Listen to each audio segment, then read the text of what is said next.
MP board class 10th वाले सभी बच्चे ध्यान दें। प्यारे विद्यार्थियों, आप सभी छात्रों का 6 जनवरी 2026 का प्री बोर्ड परीक्षा का पूरा पेपर और उसका सॉल्यूशन मेरे द्वारा यहाँ पर बताया जा रहा है। अगर प्यारे विद्यार्थियों अपनी परीक्षा में सबसे ज़्यादा अंक अगर प्राप्त करना चाहते हैं तो आप इन प्रश्नों को पढ़ के जाइएगा। माय डियर फ्रेंड्स, ये प्रश्न अगर मैं बता रहा हूँ तो 101% ये प्रश्न परीक्षा में आ रहे हैं। पहला प्रश्न परीक्षा में पूछा जाएगा, सही विकल्प चुनकर लिखिए में आपका बंटी ये किसकी रचना है। ऑप्शन दिए जाएंगे स्वयं प्रकाश, मन्नू भंडारी, रामवृक्ष बेनीपुरी या फिर कबीरदास। प्यारे विद्यार्थियों, इसमें आपको मन्नू भंडारी करेक्ट उत्तर के रूप में लिखना है।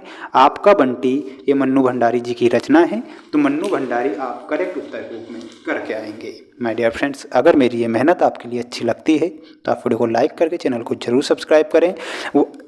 वार्षिक परीक्षा के लिए भी माय डियर फ्रेंड्स महत्वपूर्ण बात सुनिएगा, वार्षिक परीक्षा की तैयारी के लिए मैं डेली लाइव क्लासें लेकर आ रहा हूं। अगर आप उन लाइव क्लासों में जुड़ते हैं तो वार्षिक परीक्षा में भी आप अच्छा स्कोर ला सकते हैं, तो लाइव क्लासों में जरूर जुड़ें।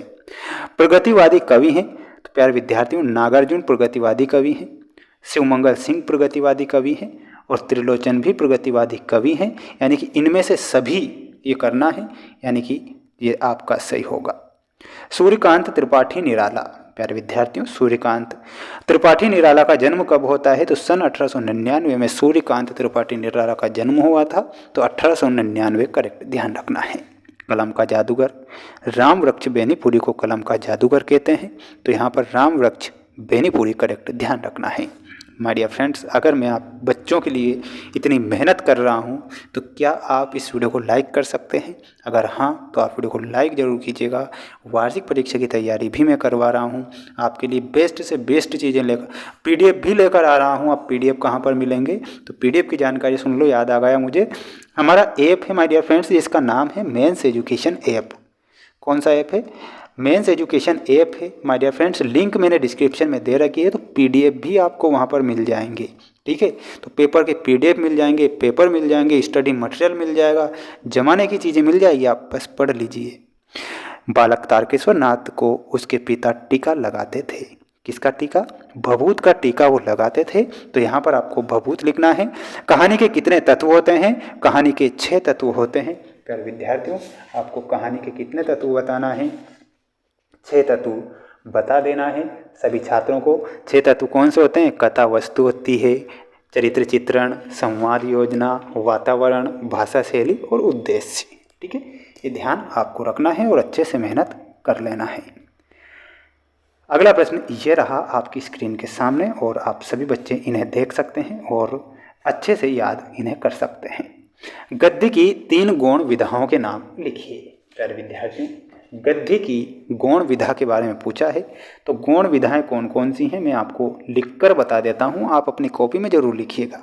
ठीक है, एक है प्यारे विद्यार्थियों संस्मरण, एक है संस्मरण।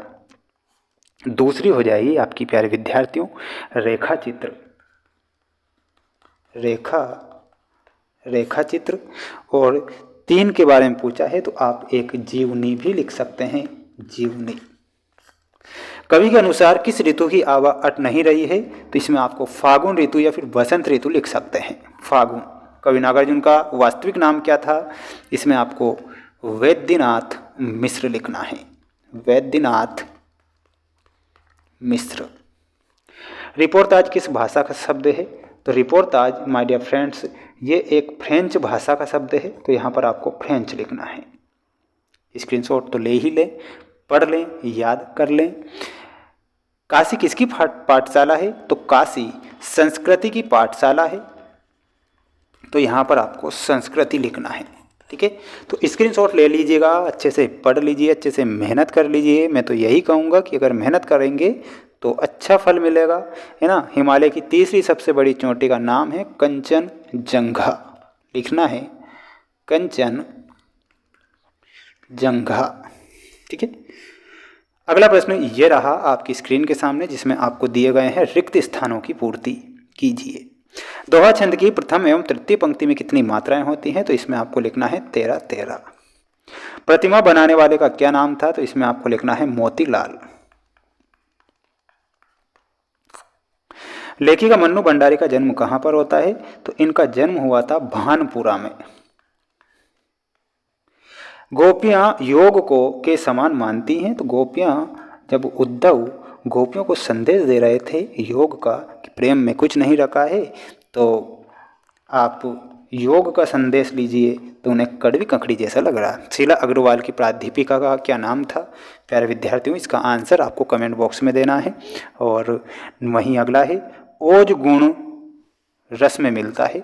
तो ओज गुण मिलता है वीर रस में, भयानक रस में। ठीक है, सत्य सत्य देख लो आप। ये रहे आपके सत्य सत्य वाले प्रश्न जो परीक्षा में आ रहे हैं। देखिएगा, काव्य की शोभा बढ़ाने वाले तत्वों को अलंकार कहते हैं। चौपाई छंद में 16 मात्राएं होती है। हिंदी का प्रथम उपन्यास परीक्षा गुरु को माना गया है।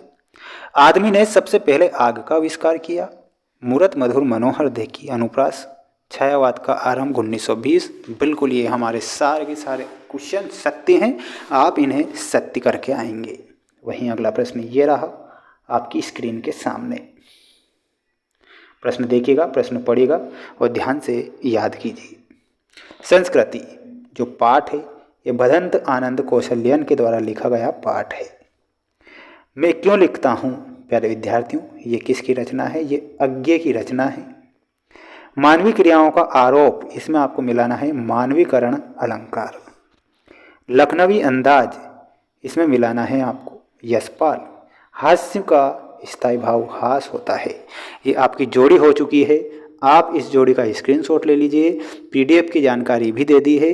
अब सभी बच्चे चैनल को ज़रूर सब्सक्राइब करेंगे। मेरी ये मेहनत अगर आपको अच्छी लगती है तो वीडियो को लाइक कर चैनल को ज़रूर सब्सक्राइब करें। आपका साथ में दूंगा वार्षिक परीक्षा तक, और वो प्रश्न परीक्षा के लिए बताऊंगा जो परीक्षा में आते हैं। तो आप सभी बच्चे चैनल को ज़रूर सब्सक्राइब करिएगा। मिलते हैं नेक्स्ट वीडियो में। सभी बच्चों को जय हिंद, जय श्री महाकाल।